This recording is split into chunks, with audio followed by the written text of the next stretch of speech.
J'ai lu dernièrement une étude faite sur le cerveau par un neuroscientifique, dont voici un résumé.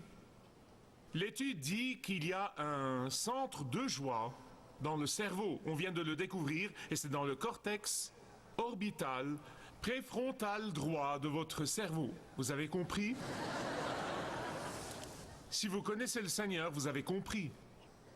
Le centre de joie, dit le scientifique, a le contrôle exécutif du système émotionnel tout entier.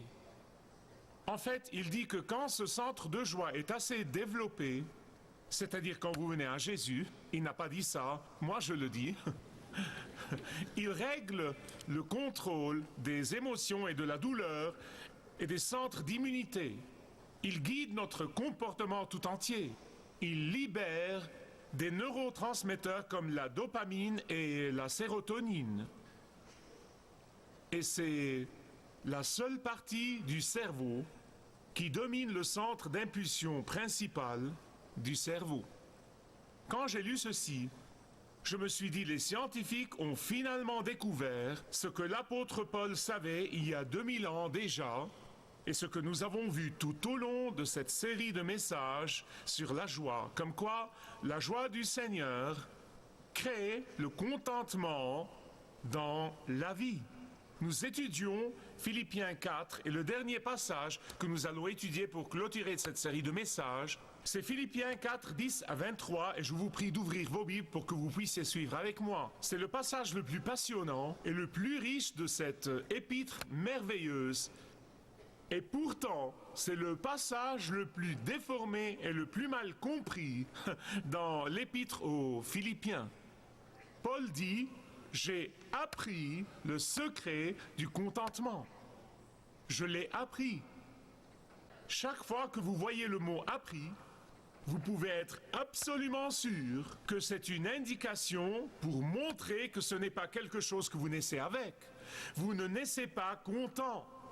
Quand vous voyez le mot appris, vous pouvez être absolument sûr que ce n'est pas quelque chose que vous aurez par une révélation. Comme quand vous vous réveillez un jour et vous vous dites « Oh, j'ai maintenant le contentement ». Non, ce n'est pas du tout ça. Tout apprentissage dans la vie prend du temps.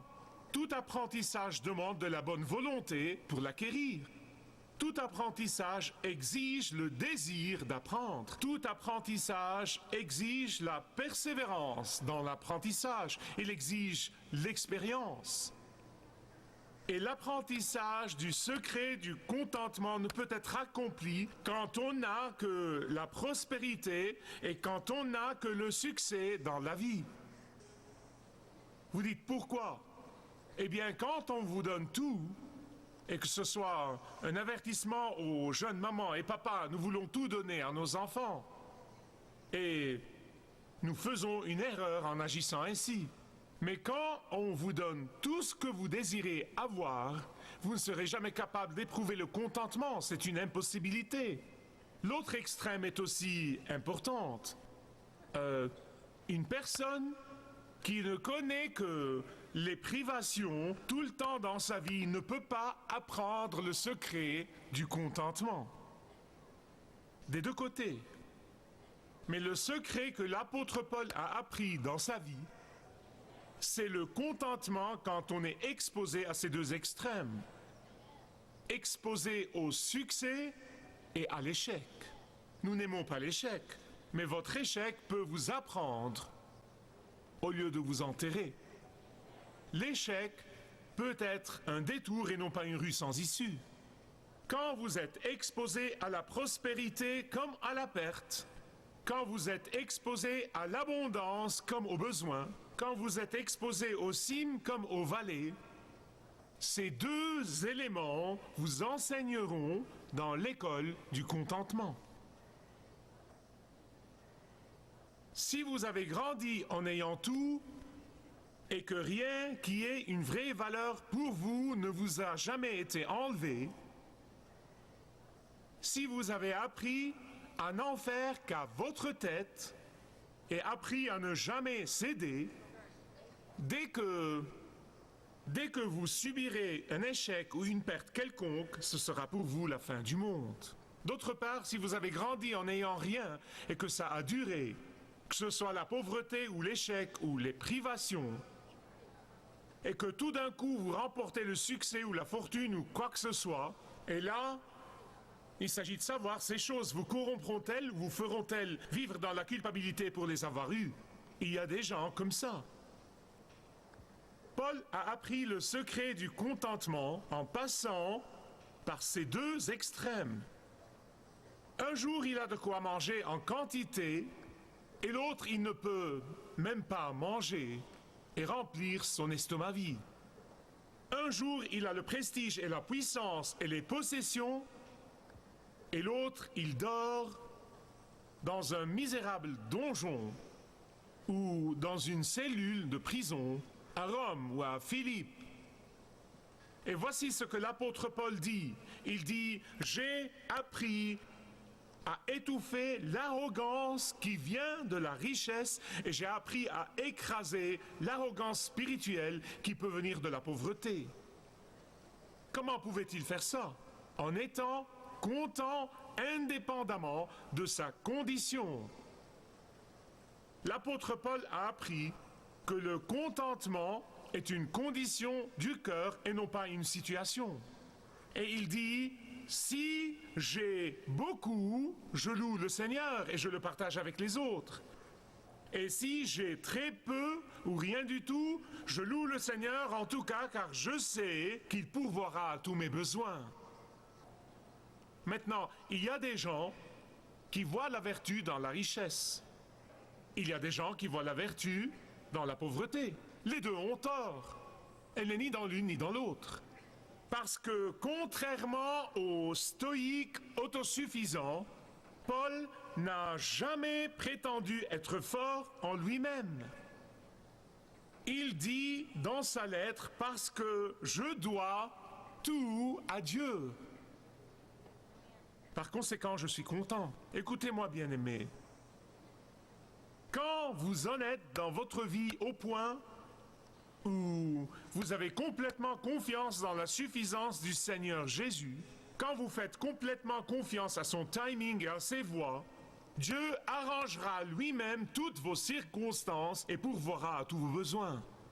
Quand vous avez une confiance absolue dans la main souveraine de Dieu, vous ne paniquerez pas quand vous ferez face à des circonstances difficiles. Vous n'essayerez pas de prendre les choses en main et de suivre votre chemin. Quand vous en êtes au point de reconnaître que votre temps et vos saisons sont dans sa main, vous resterez au-dessus de la mêlée. Ceux qui cherchent à orchestrer leurs circonstances seront frustrés tôt ou tard. En fait, ils mèneront leur vie dans la frustration. Ils vivront sans contentement. Ils ne connaîtront jamais la joie qui vient d'être content. Avez-vous jamais prié pour un miracle? Je prie tout le temps pour des miracles. Mais les miracles se produisent de deux façons. Il y a des miracles qui sont clairement une intervention surnaturelle de Dieu dans le monde naturel. J'ai vu ça beaucoup de fois dans ma vie et dans la vie des autres. Si vous n'avez jamais lu mon livre « Si Dieu a le contrôle, pourquoi ma vie est-elle un tel gâchis ?», vous me verrez décrire beaucoup d'interventions divines. J'ai fait l'expérience de ce que ni la science ni la nature ne peuvent expliquer, à part la main et le pouvoir de Dieu qui perce le naturel. Mais il y a des miracles qui se produisent dans notre vie où Dieu tisse essentiellement des événements et des circonstances et des gens et des mots et des décisions qui correspondent à son but pour produire un miracle. Proverbe chapitre 16, 9 dit « Le cœur de l'homme médite sa voie, mais c'est l'Éternel qui dirige ses pas. » Regardez la vie de Joseph. Nous savons maintenant, après coup, bien sûr, ce qu'était le but ultime de Dieu pour Joseph. C'est pourquoi il lui a donné ce rêve, comme quoi il s'assoira sur le trône d'Égypte. Il sera le second pouvoir dans la grande puissance du monde de l'époque. C'était le but de Dieu pour lui. Comment a-t-il fait ça? Est-ce qu'il a envoyé un tourbillon pour l'enlever de Canaan et l'emmener en Égypte? Et là, son rêve a été réalisé? Non, ça ne s'est pas du tout passé comme ça. D'abord, il a été l'objet de la jalousie de ses frères éhontés. Ah, mais écoutez, Dieu mettait son but en œuvre. Joseph ne voyait pas ça, mais Dieu travaillait son but. Puis, il y a eu la caravane d'Ismaélites qui ont acheté Joseph de ses frères et l'ont pris en Égypte. Maintenant, si vous pensez que ça équivaut à un fauteuil-lit sur un avion à réaction, vous vous trompez. C'était un misérable trajet à dos de chameau pour quelques semaines dans le désert. Ah, mais Dieu mettait ses buts en œuvre. Donc, il n'a pas été vendu à n'importe qui. Il aurait pu être vendu à l'un des nobles d'Égypte. Non, il a été vendu au chef de la FBI égyptienne, Potiphar. Pourquoi? Dieu mettait son but en œuvre. Puis, il y a eu la tentation agaçante et persistante de Madame Potiphar. Non, mais lutter contre cette tentation a dû lui rendre la vie misérable. Mais Dieu mettait son but en œuvre. A-t-il dit, Dieu, est-ce que c'est comme ça que tu me récompenses de ma fidélité, je me retrouve en prison? Non, Joseph n'a pas dit ça. Il savait que Dieu mettait son but en œuvre. Être jeté dans le donjon égyptien n'était pas nécessairement le grand exaucement de prière qu'il attendait. Mais Dieu mettait quoi? Son but en œuvre. Sa rencontre avec les chansons du roi dans la prison égyptienne n'était pas par hasard. Dieu mettait son but en œuvre. Les chansons du roi sort de prison, oublie complètement Joseph, et je suis convaincu dans mon cœur que chaque fois que la porte s'ouvrait, il devait dire « Oh, il a dû se rappeler ». Et pour des années, il était toujours dans ce donjon, et cette chanson avait complètement oublié Joseph. Et cela a dû être vraiment cruel, très cruel pour Joseph. Ah, mais Dieu mettait son but en œuvre dans son timing parfait, et juste au temps voulu, Joseph s'est assis sur le trône d'Égypte. Dieu travaillait selon ses voies et selon son timing pour réaliser le rêve de Joseph. Et Paul dit qu'il fait tellement confiance à la main souveraine de Dieu qu'il a appris à être content dans les hauts et les bas, dans l'abondance et dans le besoin, dans la maladie et dans la santé, dans les cours des rois et dans les donjons et les prisons. Pourquoi? Verset 13. Parce qu'il avait la foi qu'il devait tout à Dieu. Et parce qu'il devait tout à Dieu, par conséquent, il dit « Je peux tout faire par celui qui me fortifie sans cesse ». Beaucoup de gens citent ce verset.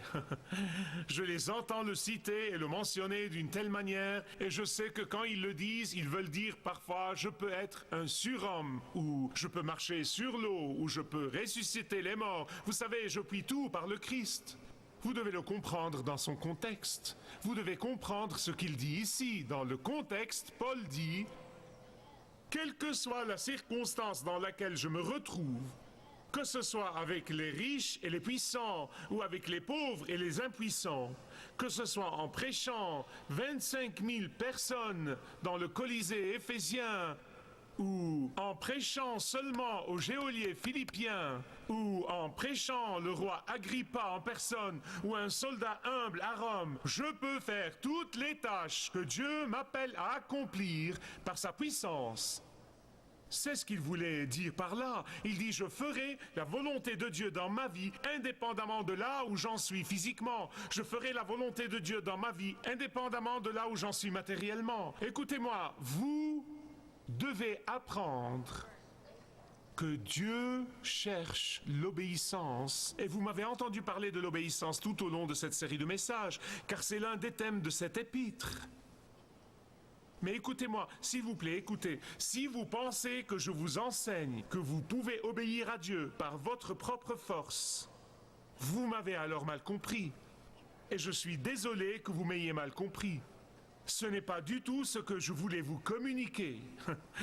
Mais quand l'apôtre Paul a dit « Je puis tout par le Christ qui me fortifie sans cesse », il veut dire que je peux compter sur la puissance de Dieu qui me fortifie pour lui obéir. Je peux compter sur la puissance de Dieu qui me donne la force de lui obéir. Je peux compter sur la puissance de Dieu qui me soutient dans tout ce que je subis. Je peux compter sur la puissance de Dieu qui m'élève au-dessus de mes circonstances, aussi mauvaises qu'elles puissent être. Je peux compter sur la puissance de Dieu qui fait du Christ ma suffisance absolue.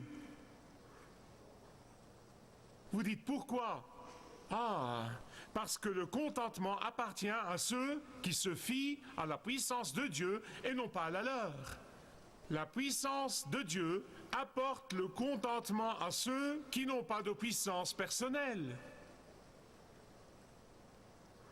D'où vient ce contentement dans la vie de l'apôtre Paul ? Regardez le verset 19. « Et mon Dieu pourvoira à tous vos besoins. » Comment ? Selon sa richesse en gloire en Jésus-Christ. Laissez-moi vous poser une question. Avez-vous besoin de salut ? Jésus seul peut répondre à ce besoin. Avez-vous besoin de recevoir la force dans vos circonstances difficiles et pénibles ? Jésus et Jésus seul peut vous donner cette force. Êtes-vous seul et désespéré ? Jésus et Jésus seul peut venir et vous réconforter avec le baume de Galade. Êtes-vous découragé ? Sentez-vous que Dieu vous a abandonné ? Jésus et Jésus seul peut vous donner toutes ces promesses. Comme quoi, il fait travailler toutes choses et fait concourir toutes choses à votre bien et à sa gloire. Souffrez-vous à cause des actions des gens mauvais et méchants ? Il vous élèvera au-dessus de votre souffrance. Lui seul peut faire ça. Cherchez-vous un exaucement de prière en vous demandant où est Dieu et pourquoi Dieu est silencieux au milieu de vos circonstances ? Jésus et Jésus seul peut vous donner le réconfort et l'assurance et la persévérance pour l'attendre. Il pourvoira à tous vos besoins dans son timing parfait. Écoutez-moi bien sur ce point. Quand Dieu pourvoit à vos besoins, à mes besoins, quand il pourvoit à nos besoins, il ne s'assied pas au ciel en se démenant et disant « Oh, je dois faire quelque chose, je dois aider cette personne ». Ce n'est pas comme ça que Dieu travaille. Il pourvoira à tous vos besoins selon sa richesse en gloire en Jésus-Christ. Non seulement des richesses, mais des richesses glorieuses. Laissez-moi vous poser une question. Est-ce que vous pensez que vous pouvez épuiser les richesses de Dieu? Non. Il y a des gens qui, quand Dieu leur donne un premier versement ou un début de bénédiction, un début d'exaucement de prière, ils le prennent et ils disent « ça suffit, merci Seigneur », ils s'en vont et ils oublient complètement le Seigneur. Comme si, faute d'avoir le tout, ils se contentent de très peu. C'est leur façon de penser. Mais pouvez-vous croire que ce n'est pas du tout exclusif à notre époque? Il y a des gens dans la Bible qui ont prié de cette façon. Abraham et Sarah, Dieu a dit, vous aurez un enfant, à vous deux. Ah, mais Dieu s'est attardé. L'idée qui leur a traversé l'esprit, c'est, tu sais, Dieu aurait peut-être pu faire ça quand nous étions un peu plus jeunes, mais maintenant nous sommes vraiment trop vieux et c'est trop pour Dieu. C'est trop pour Dieu. Et donc, ils se sont contentés d'un pis-aller. En fait, c'est comme ça qu'Abraham a prié. Laissez-moi vous donner une traduction à la Youssef. Il a dit, Seigneur, Ismaël fera l'affaire. Et Dieu a dit, non, vous ne pouvez pas épuiser mes richesses. Tout ce que vous avez à faire, c'est de rester fidèle. Pourquoi la fidélité est-elle très importante dans l'exécution de la promesse qui dit « Mon Dieu pourvoira à tous vos besoins ». Évidemment, nous aimons tous que notre Dieu pourvoie à tous nos besoins, non? Mais d'après le texte ici, et je n'invente pas ce truc-là, il est dans la parole de Dieu, Paul est si confiant que Dieu pourvoira à tous leurs besoins, aux besoins des Philippiens. Pourquoi? Parce que les Philippiens étaient fidèles. Ils lui ont envoyé de façon sacrificielle un don pour l'aider dans son ministère. Et Paul dit, à cause de votre fidélité, à cause de votre don fidèle, à cause de votre don sacrificiel, Dieu pourvoira à tous vos besoins. Beaucoup de gens, bien sûr, veulent que Dieu pourvoie à leurs besoins, mais ils ne prennent jamais le temps de s'examiner. Seigneur, suis-je fidèle à toi? Ai-je été fidèle dans mes ressources? Ai-je été fidèle dans mon temps? Ai-je été fidèle dans ma vie?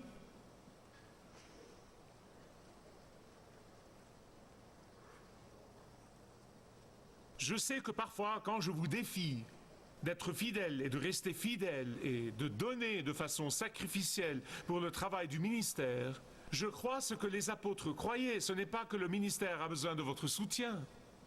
Dieu pourvoira à son ministère. Il l'a toujours fait et le fera toujours. Je n'ai pas l'ombre d'un doute à ce sujet. Mais parce que je ne veux pas que vous manquiez les bénédictions incroyables de Dieu qu'il veut vous donner en réponse à votre fidélité. Même s'il s'attarde, il tiendra parole. En fait, c'est ce que Dieu a dit en parlant d'Abraham. Finalement, quand il a fait confiance à Dieu, la Bible dit qu'Abraham eut foi en Dieu et cela lui fut compté comme justice. En d'autres termes, Dieu a porté cette confiance à l'actif d'Abraham. Il lui a attribué le mérite de cette foi. Nous savons que nous ne sommes pas sauvés par les œuvres. Nous ne sommes même pas sauvés par les œuvres de la foi. Mais après notre salut, notre foi et notre fidélité sont portées à notre crédit. C'est ce que dit l'apôtre Paul. Elles sont portées à notre actif dans le grand livre au ciel. Et l'apôtre Paul dit, à cause de votre fidélité, à cause de votre don sacrificiel, parce que vous avez fait confiance à Dieu dans les moments difficiles, Dieu va le porter à votre crédit. C'est dans la Bible. Et c'est pourquoi il dit, j'ai reçu votre don avec une grande joie, non pas à cause de ce qu'il me fera, mais à cause de ce qu'il vous fera.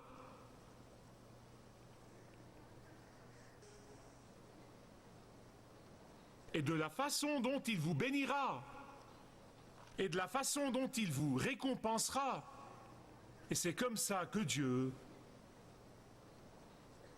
veille à intervenir d'une façon surnaturelle dans toutes vos circonstances.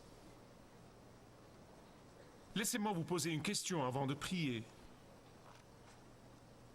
Il y a autant de circonstances variées qu'il y a des gens dans cette salle, et aussi des centaines qui nous regardent sur l'écran. Est-ce que vous faites face à des difficultés? Est-ce que vous traversez des moments difficiles? Est-ce que vous paniquez et vous ne savez que faire par après? Dieu veut que vous soyez fidèles à lui. Dieu veut que vous ayez confiance en lui. Et il vous apprendra cette leçon incroyable de contentement. Merci de regarder ce programme. Marcher avec le guide est un programme et un ministère de Kingdom Set que je vous présente chaque jour en anglais, en arabe et en français, dans l'espoir que Dieu l'utilise pour vous toucher et toucher vos besoins. Et je prie que Dieu ait déjà guidé beaucoup d'entre vous dans